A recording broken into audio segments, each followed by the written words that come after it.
Okay, in this section kita nak tahu macam mana cara, how is the step untuk what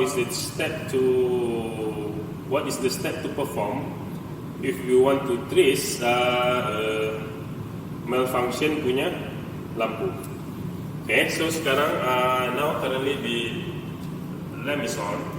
Okay, what happened if suddenly saya create satu problem.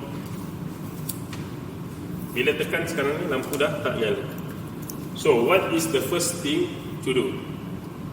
First of all, what we need to check is the voltage. So we will use multimeter.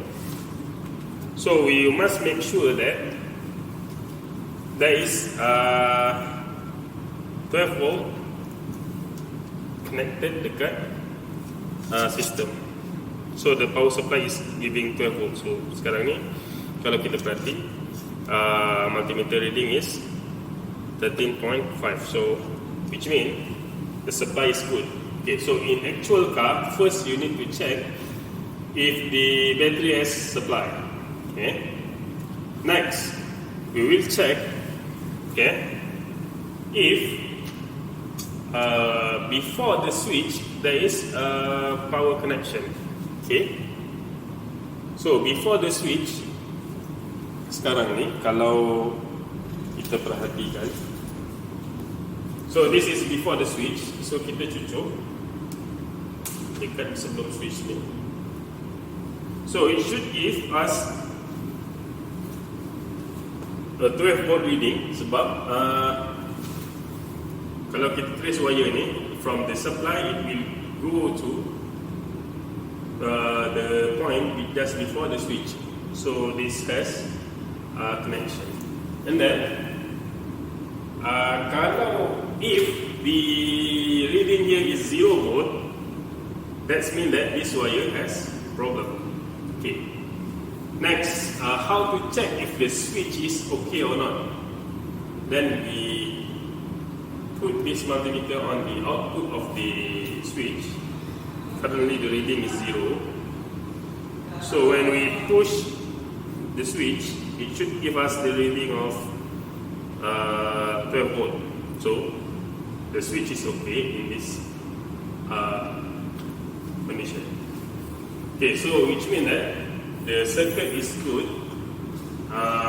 from the supply up until the switch portion. Okay. Next, what we need to check is if the grounding of the circuit is complete or not. So if we look closely, there is no ground in this area. So the lamp has no ground. So which means the circuit is not complete. Okay.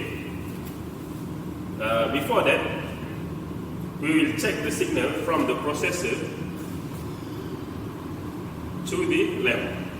See if there is a power in that condition. So the reading is 13 volt at the processor. Okay. Just before the lamp, if we check, if we push the switch, so the reading is 13.5, which means there is a supply just before the lamp. So the remaining is that the output is not connected to ground. So if we connect the grounding for this circuit, this lamp should turn on.